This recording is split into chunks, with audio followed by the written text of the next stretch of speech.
discussion. That'd be great. Can I just say a few words? Absolutely. I really appreciate, Frank, thank you for him, and this was the nicest reception I think I've ever had. A band and a chorus. It was really wonderful. So thank you for doing that. I am doing this, and I want to make sure we're all clear on this, because I think all Pennsylvanians need to understand why we have to invest in education. I support this not because my mother was a public school teacher, not because, I have a specific axe to grind, but because I think as an investment, this is what we need to do as a Commonwealth. There is no more important investment, the single investment that we can make than in the future of our kids. We want to make sure that every citizen has all the options they can possibly have. So this isn't a partisan thing. I know John and I are the same party. It's not an ideological thing. This is something I think we have to make the case, and we want to support you in making the case that this is actually something that we just have to invest in. We have to do. We've got to get it right. And I live in York County, but I have to care about the quality of the education the child receives in Hazleton. I have to care about what happens in Philadelphia and Elk County and Erie and Pittsburgh and all Pennsylvania too, because we can't simply say my kid's got a good education, northeastern York County. Can't stop there. I need to make sure, we all need to make sure that everybody in Pennsylvania gets a good education, because that's going to make our economy stronger, our communities stronger. It's going to make the Commonwealth better. And I think it's that enlightened self-interest. It's maybe enlightened, but it's self-interest that I'm trying to appeal to. What you're doing is right. It's morally the right thing to do, but it's actually concretely the right thing for all of us to do. And so I want to make sure you have all the resources you need to do what you need to do to deliver on that promise that we all have to make to our fellow citizens. And I also want to make, and it gets back to the accountability part, what you're talking about here, that list that you so quickly responded to make sure that everybody in Pennsylvania knows that the additional investment I'm proposing we make is going to go to things that actually go to the heart of our education process. And I think that's what we all need to do. We need to all make that case to our fellow citizens. What goes on here is really important to all of our futures. And what goes on here, we're doing really amazing things with what we have. So thank you again for having me, and thank you for doing what you're doing. And I'm all ears in terms of hearing what you're doing, because it sounds like it's great. I appreciate that. Thank you, Governor. We are very excited about our pre-K program that we will be implementing this summer. We have found that, especially with the demographic, unfortunately, many of our students are not attending quality pre-K programs, and they are at a deficit once they enter kindergarten, especially compared to their peers who have attended such programs. And sometimes, quite frankly, it takes years for them to catch up. So we are excited about that. We were able to fund that partly through Ready to Learn, and we also are allocating part of the $817,000 that you have proposed above and beyond the 1.9 index towards that program. Good. So tell me what all of you are doing. How's the future look to you here? My name is Mark Husky. I work for Senator DeChack, and sorry. That's what he wants to hear. All right. I'm Debbie Schmansky, and I work with our pre-K counts program, because our district does have the grant for pre-K counts, and we also have early intervention. So I am a service coordinator for both of those programs. So that's my interest here, because I feel both of those programs are extremely important, so that when children are going into kindergarten, they're really ready for school. And we put a lot of time and effort into our pre-K program here. And how do children or parents apply to have their children? We have an application process, and they apply, and it's based on income. It's based on 300% of the poverty level. So we look at their needs, and we look at any other kind of needs they might have as far as choosing the families. But we have 144 slots currently. We would like to have more, so we are applying for the expansion grant of about maybe 80 or more students. We have 4 pre-K partners in our community that we partner with child care programs, so it's a really big program. Just on this, so you know, on the state level, we have, I think, about 15,000 additional slots that we're proposing to fund. Right. I think already we've had 25,000 applications. So I mean, people really want. We want really this. do, exactly, right, because it is necessary. Yeah. Governor, Carl Manfredi, Director of Special Education and Early Intervention. So I really see kids coming into the program and exiting the program, so definitely have a vested interest throughout the whole program. Early intervention, we're very fortunate because we're the only district in Pennsylvania that serves as a MAWA. We service the entire county, so we serve as an intermediate unit in this catchment area. So we're very proud of that. That was offered to us 24 years ago. We're still strong and we're still running, and we haven't asked you for any money to do it. So we're really proud of that because of the quality programs that we've developed and the partnerships, as Debbie had said. We have really strong partnerships with Head Start, with a lot of our agencies and our providers, and in community programs, which I think is really the focal point of our program. So we want to continue to expand that and make better quality programs for us. On the other end of the spectrum, the alternative education, certainly we want to be in a preventative mode. Alternative education is necessary, but I think we need to invest in psychologists, bilingual psychologists, social workers, interventionists to help with mental health. That's where I think our money needs to be invested for the future. Okay. All right. Governor, I'm the business manager for the district, Tony Reba, and we're always struggling with revenues and funding. You'll see and hear a lot of great things going on here. We stretch the dollar as far as we can. We can try to compare ourselves to the other 500 districts in the state, and enrollment size, we bounce between like 16 and 19 of the largest. But if you look at us per pupil spending, of the 500, we're between like 485 and 490. So we're stretching the dollar real far, and the last couple of years have been very much a tough struggle trying to balance our budget. Governor Ann Conflitti, math department chair and teacher at the high school. I currently teach one of our algebra concepts classes, and we're struggling with large class sizes. Those class sizes sometimes range from 32 to 35 in a classroom, with limited support sometimes because, as some said, we don't have those paraprofessionals or those bilingual aides. As we start to look at it and go back to even the pre-K concept, if we have those students through pre-K and getting that pre-K education, that'll dovetail in up to the high school level and helping us out, that those students are ready and able to do the math concepts and raise those higher standards that we have for our students. So that's why I'm here in terms of that, to lower the class size and also that pre-K piece. And what grades do you teach? I teach 10 through 12. 10 through 12, really? Yeah, for the most part, yes. And mostly algebra? And algebra, and then I go to the other end of the spectrum. I also teach calculus. You do? So I choose to do that because I love what I do, and being able to work with our students on all levels, that's the main piece and key of our job. But if we could lower those class sizes, it would be extremely beneficial, especially giving them those individual attention and their struggling needs that they may have. Right. Okay. What we found, Governor, is those 13 priorities are really interrelated. They don't stand in isolation of one another. Right. There's a synergy among all 13. They impact each other. And I'm Lori Herman. I am the principal at the Hazleton Area Career Center. So our Career and Technology Center is trying to bridge the gap between elementary and middle schools to the high school level. And we're currently getting involved in that project Shine to help elementary and middle school students realize there is a need for skilled labor in our state. So how does the curriculum make that? How do you make that point? What we're trying to do, and we're incorporating a lot of these STEM concepts down into the 7th, 8th grade levels, and our teachers are working collaboratively to build that curriculum and have a better understanding for our students. Okay, great. I'm David Gould. I'm a 5th grade classroom teacher.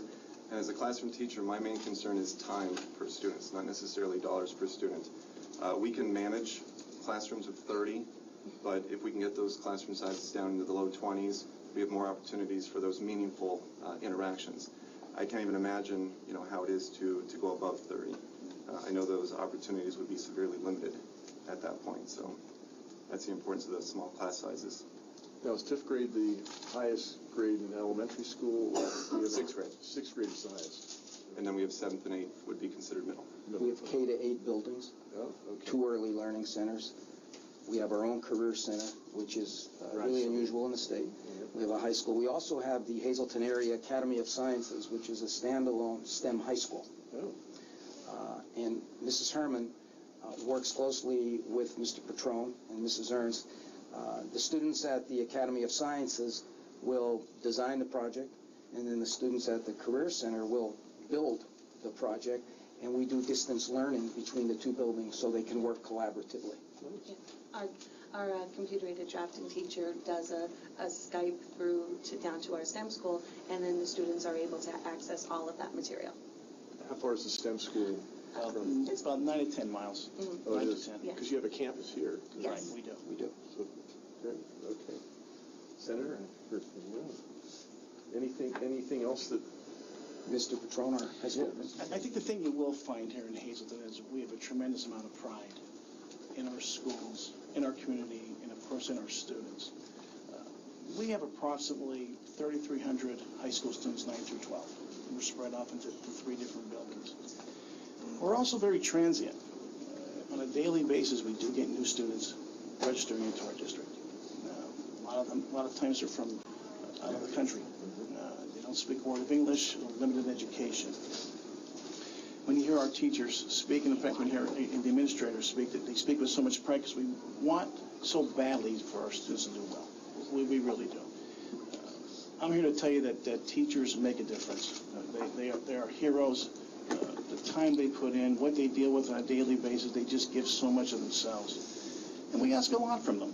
Class size is definitely an issue that we try to address. But because we're transient, we may start off with 28, 29 students beginning of the school year, and by the time the middle of the school year rolls around, she may be in the mid-30s. So that would be our goal here, is if we can get more teachers with a lower class size, have that ratio between teacher and student to be lower, it would definitely make a difference. But our teachers are dedicated, and they do make a difference, and we're just grateful that you're here and get a chance to hear us out. One of the ways that we do manage class size is through hybrid learning and a rotational model. And this building, under Mr. Latella's leadership, is in fact committed and have hybrid learning models in place in each and every classroom. And I'm going to ask him to talk about that. When you do your visits, I ask the teachers to be in their rotation, so you'll see it actually in place. We do have the grant, and next year will be fully implemented. This year we started it, but we are doing 3 rotations, an independent, collaborative, and direct, thank you. The teachers have told me that by doing the rotational model, they're only teaching 8 kids at once, while the other ones are in their various groups, so they can really hit the needs and see things that you wouldn't necessarily been able to see in a whole group setting. You'll see that as you go around. It's working out very, very well. I'd love to see it expanded. Okay. We also have that initiative at the high school level with our math department. Ms. Conflitti, if you'd like to talk to the governor about the courses that are set up in a hybrid learning fashion. Some of our courses that are set up in the hybrid learning fashion would be our algebra concepts and algebra 1. We also have a teacher teaching integrated math, which is the bridge middle school to high school, where some of our students might not be as strong, but they need some help back in 8th grade skills. So before we move them on and thrust them into taking the Keystone exams, we try to give them an extra half a semester of doing those types of skills. Okay. We're block scheduling, Oh, so 2 hours basically? but 90-minute classes. 90-minute classes. 4 classes per day. Okay. Great. And Hello, Governor. Hi, how are you doing? Well, It's you good know to- me. good to This is see my you district. again. I'm so glad Yes, you're here. good to see you. I graduated from Hazleton Area High School, so this is my home Oh, really? district as well, and it has grown immensely since I graduated. And they have all done a fantastic job in dealing with the challenges, the new enrollment, a wide array, a big population of English as a second language. And just anecdotally, as I was driving over here, there were children there, like if you go through Hazleton, there's children in the street playing, and I was like, oh, these kids should be in pre-K, and it's so sad. So we do need those additional money and an expansion there. And I think the community, there's a whole sector of the community that doesn't even know about pre-K counts and doesn't even know that they could have their kids not playing in the street right now, and that they would be getting an early start in education. So how do we get that message out? I mean, I think that, isn't that and were you here when I said we really have to make this something that is in all of our self-interest? I mean, public education started in the United States in the 19th century because our ancestors realized that we needed to have mass public education in order to have a society, the economy that we wanted. And I'm not sure that we all recognize that today. So I'm trying to get that reinstilled, and we all need to do that. I can do what I can do in Harrisburg. We can do what we can do in Harrisburg, but there are a lot of skeptics out there. So how do we make sure that all this ends up in convincing our fellow citizens that we should be as strong in education as the three of us are? And Governor, I think I spoke to the Hazleton Chamber of Commerce this morning at their breakfast, and I think the budget you have proposed and the challenge that you have put to the legislature and to Pennsylvania is what kind of 21st century public education system do you want? Do you want the best in the world? Because public education it's the best economic development tool we can have. That's right. As the legislators tour and go through all the businesses here in northeastern Pennsylvania, we hear it all the time. We need a better skill set. We need educated, skilled workers. The business community has to recognize this is the best bargain and the best economic tool that they can have. So I applaud you. I talked about that at breakfast today with our economic leaders, that needs to be the key. And I want to note that Dr. Antonelli, after 40-plus years in education, is retiring this year. I want to thank him. Really? Thank you. But I won't be sitting at home on my couch. We have a few ideas for him, but the Hazleton School District has been tremendous.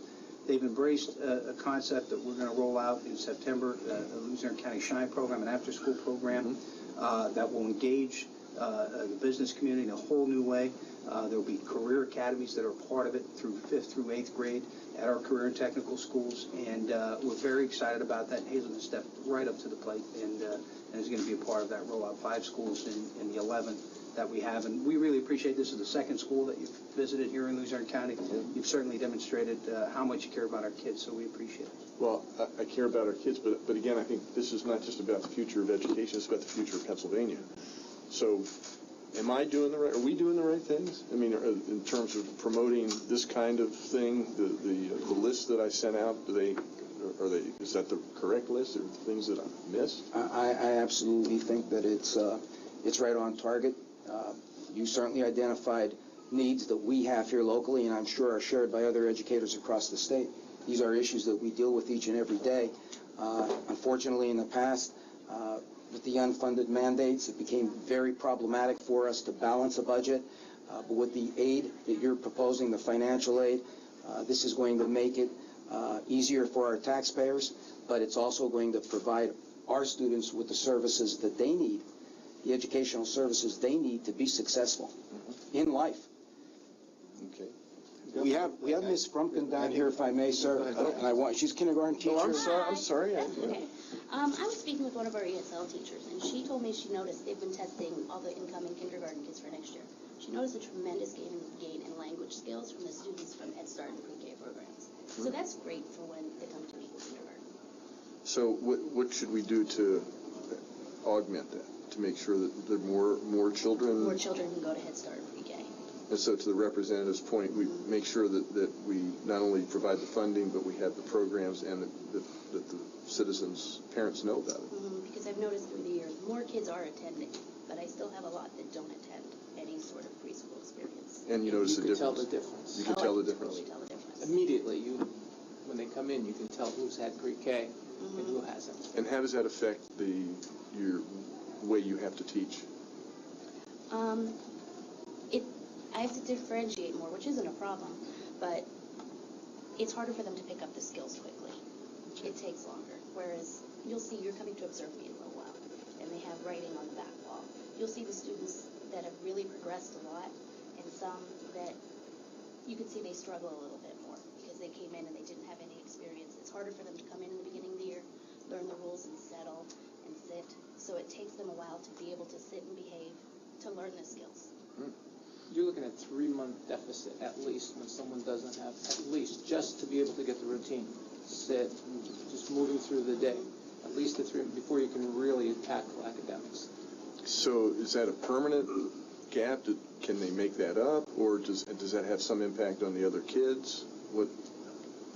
Yes, it does have an impact on the other kids because sometimes they're more distractible and they might distract other students. You try to make up the game, but it's hard. Okay. We have to do a better job, really, of getting this message out to the community. We're making a concerted effort now to connect with the community. We're going to places like the Hazleton Integration Project, the Migrant Education Center downtown, to spread the message about the importance of pre-K programs, quality pre-K programs, and the fact that we are initiating our own program here locally in the district this summer. Every parent at registration is receiving information on the program. And again, we have to take the message out into the community, and we are doing that. I don't know if you're familiar, Governor, with the Hazleton Integration Project or our Migrant Ed Center, but at some point in time, I'd like to sit and maybe show you, take you on a visit and show you what those folks are all about. Great. Okay. Let me ask you a question on the when you're dealing with careers. How do you make sure that you have and your staff have a realistic view of what the economy is looking for right now in terms of skills? Well, we sit with our representatives, and we also sit with our local advisory boards and our workforce investment board, and they advise us to where the needs are in business and industry. So if they're looking for welders, at the shale, or if they're looking for pipe fitters or electricians, they come to us and tell us this is what they need. And not only do they tell us what they need, is they advise us on the tools and the equipment that is needed in those areas. And that's where the funding comes into play, because some of that, as you know, manufacturing equipment is very expensive. It keeps changing. And it keeps changing fast, very, very fast. So that's a challenge for us to keep up with that and the finances of it. That's right. How do the rest of you keep up with the changes in terms of the demands? I mean, some of your kids are going to go to college, some are going to go to technical school, some of them are going to go straight into the workforce. How do you prepare them starting in the early years all the way through to graduation to make sure that they're ready for? We just want them to have options, right? Opportunities. Right, and we do have a tremendous amount of electives, and we put the time in with counseling and talking with our students and trying to bring out their interests as young as the middle schools, and the elementary teachers are just doing an awesome job of preparing the students. So you just try to get to know the student, what their interests are, where you think their skills will fit, and there's a tremendous opportunity here, and we do let them change their career paths as well. So you have a sophomore or junior that has decided, well, I want to change it to this or to that curriculum. We do that. We let them do that as well. And Governor, we can't do it alone. We need active involvement from our parents. That's crucial. So how do you engage there? We have parent involvement activities in each and every building. We have a required number and varied parent involvement activities where we bring parents in over time, several times during the course of the school year, to engage them with their teachers. We just had gallery night this week in all of our buildings. Gallery night was an opportunity for students to showcase their work, not only academic, but also their specific talents. The chorus that you heard, the instrumental ensemble that you heard, poetry readings. And again, it's connecting the parents with the school and highlighting how, when we work together, great things happen for our students. So the parent involvement activities are crucial.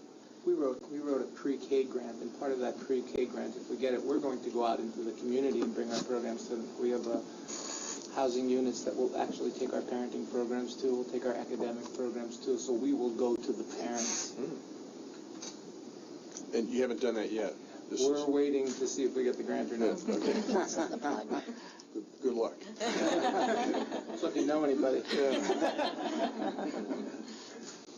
I don't know anybody. I know the senator and representative. And how is there anything that you think, this is your chance, what should we be doing that we're not doing. Mr. Reba, do you want to talk a little bit about how we've been attempting to balance and how we're on a very precarious course? Let me just say that this school district, under my proposal, would have an 85% drop in property taxes for homeowners and would have about a $2 million increase next year. Yeah, very nice. We appreciate that. 1.5 Business manager like that. 1.5 for basic ed and 500,000 for special ed. We have those numbers, and we certainly do appreciate your effort in that regard. Just so you're... I think that's important. Again, that is in my...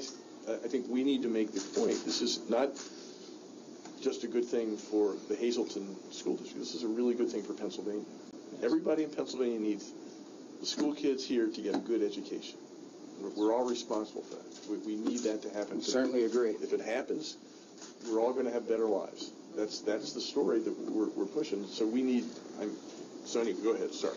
Two quick comments on the index, because we kind of, in today's age, we focus around the actual index. And, nobody likes to raise taxes, but we're constantly struggling. The area is... We try our best to keep taxes down. If you look, we're in 3 counties. Amongst our tax rates in those 3 counties, we're either at the bottom or next to the bottom. But there's 2 problems that we deal with the index that I don't know that everybody realizes. One is being in the 3 counties. We have to go through this calculation through the State Tax Equalization Board to equalize our tax rates.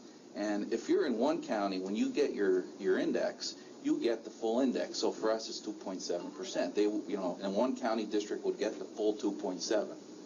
When you're in 3 counties through the equalization process, once the first of those 3 counties hits the index, you have to stop. So the other 2 counties don't receive the full index. So in a multi-county district, you're actually at a disadvantage because you're not getting the full index. So if one county qualifies you and 2 don't, you're out. Or if 2 qualify and 1 doesn't, you're out. You could start raising taxes up to the index, but once that first one hits, so say Luzerne County, or let's say Carbon County hits, which is a very small part of our district, that might hit the index in Carbon County. Well, Luzerne may only be at 2%, where you're hitting it at 2.7 in Carbon, so Luzerne really only gets the 2% index. But you still get the 2.7 in the county where the index is 2.7. In the county that the index... But not in, and in this case, Carbon's about 2% of our district, Schuylkill's about 9, and Luzerne's about 88 or 89, depending on the rounding. So our bulk of our district's in Luzerne, but not all the time can the Luzerne go to the full index. Gotcha. The other point on the index is, again, we're amongst the lowest in all of our other surrounding districts. So if you take a district up in the Wilkes-Barre area, the Wyoming Valley, let's say, we're at, I'm losing Luzerne mills, we're at 9 mills. They may be at 15 mills. So when you apply the index to them, the 2.7% of the 15 mills, they get a higher millage rate than us down at 9. So we're actually getting penalized for being at the low end of the tax rate. Two things that... Mathematics, there's that math coming back to you. Always haunts you. Yeah. Okay. Anything else that we ought to hear? Anybody?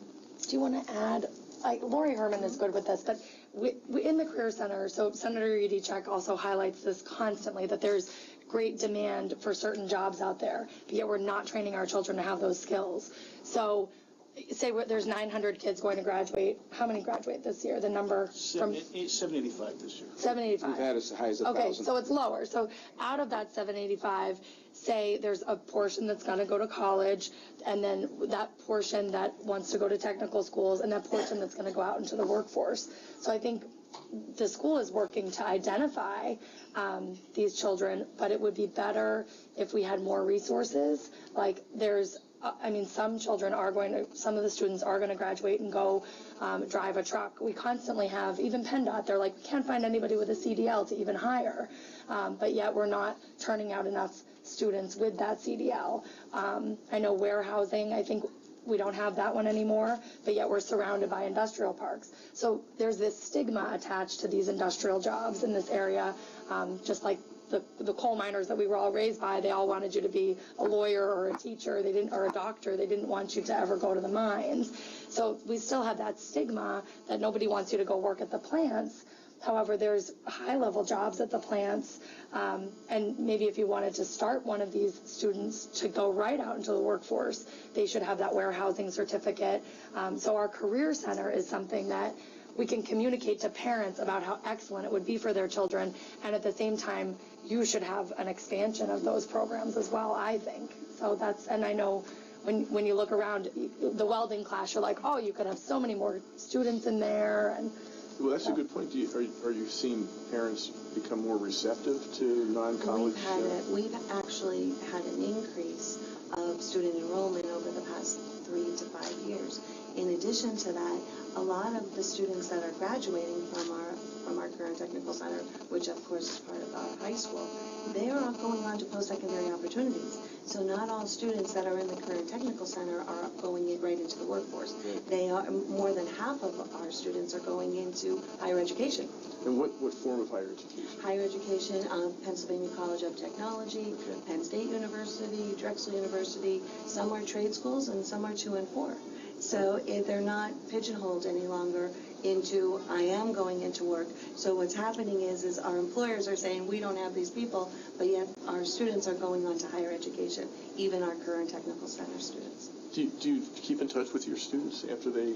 Absolutely. So what's happening to them 4, 6, 8 years out? Do you know? They're working. They are working and they're successful. Young people are successful now. They're not necessarily staying in our area, which I think our community wishes they would do, but they are out there and they're working in hospitals and in facilities. They're doing well. Okay, this is great. Well, Governor Wolf, we applaud your vision. Thank you very much. We really, really do. Your support, again, for public education. This funding is sorely needed. And I could see, one thing I learned today is you have a genuine compassion for children. In working together, I have some. so do I. We will support your efforts and make this happen. Okay, thank you very much. Thank you so much for doing this for me. I appreciate you let me interrupt your day. This is great. Thank you so much. Thanks. It's been a pleasure. No, thank you. We appreciate it. Thank you very much.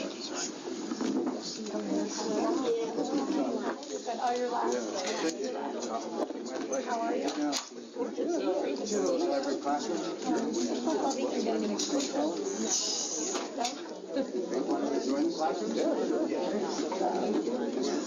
Yes, this is from our students. So just a little booklet of thank yous for joining us this morning.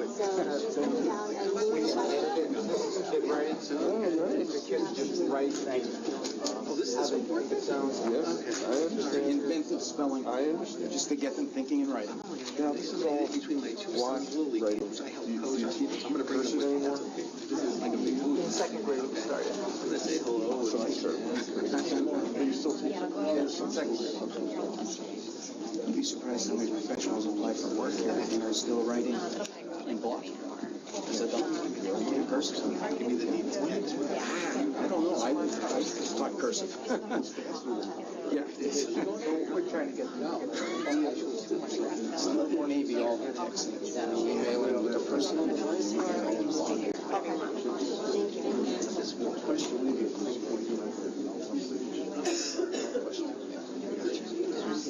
Okay, so you lead the way as the principal? How does it tell you? How do you think they're more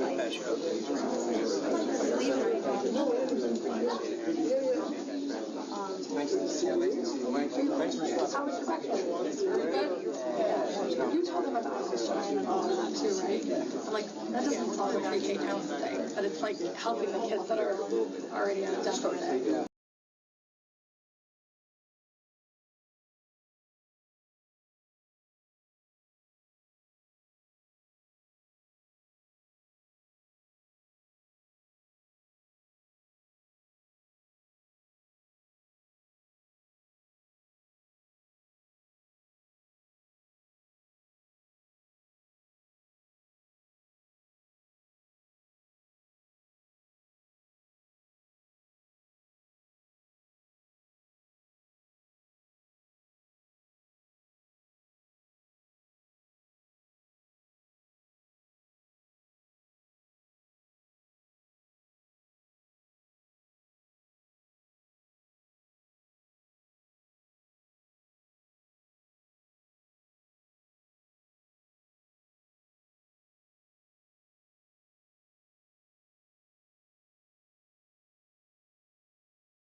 on our pre-K program. Can you hear me over here? Or if I talk in a normal, Education program. in a normal way, can you hear me?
want to save money. If you really want to have a good, strong Commonwealth, this is what you do.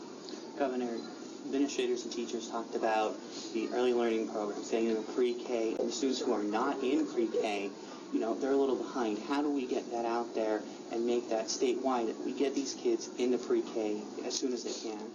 Well, you start with what I'm trying to do, which is invest more in early childhood education. Education as a whole is really great investment. Within education, early childhood education is probably the best investment because you make sure you have children coming to schools ready to learn. I think the answer to your question is just invest more, focus more on that, take that more seriously than we have in the past. Governor, very quickly, if I may, on another topic, State Health Department came out yesterday talking about drug overdoses of all types in Pennsylvania, 20% increase from last year. What's your reaction to that report? Well, that report just reaffirms what I think all of us have already known, that drug abuse is a real problem here in Pennsylvania and other states. The interesting and unfortunate thing is that this drug abuse is coming from prescription drugs. It's where it starts.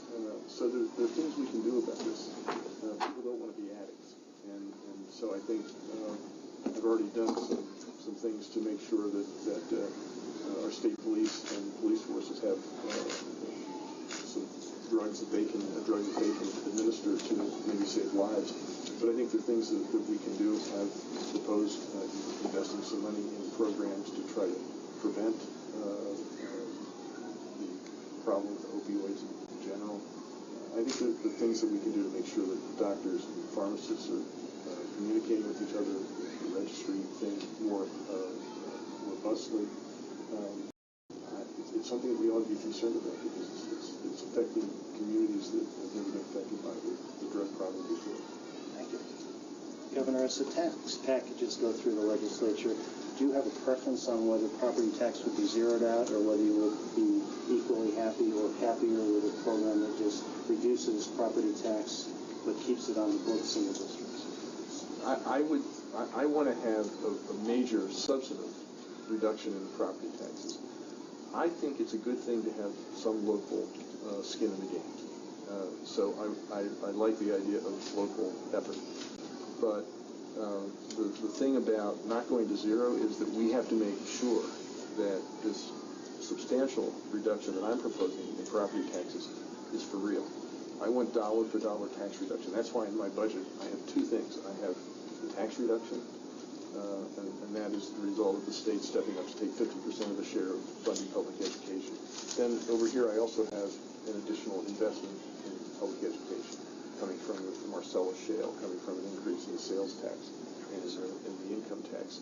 But I want to make sure, and if there's some better ideas, I have a formula in my own proposal to make sure that this is dollar for dollar tax reduction and that school districts don't come back 3 or 4 years down the road and start coming back to, and I think that's one of the concerns with people who say we should just go to zero.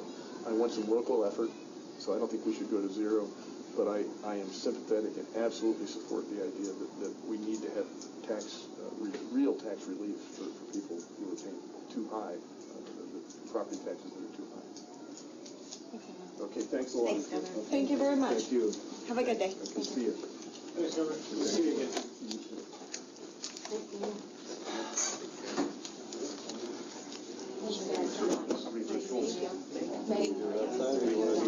I love your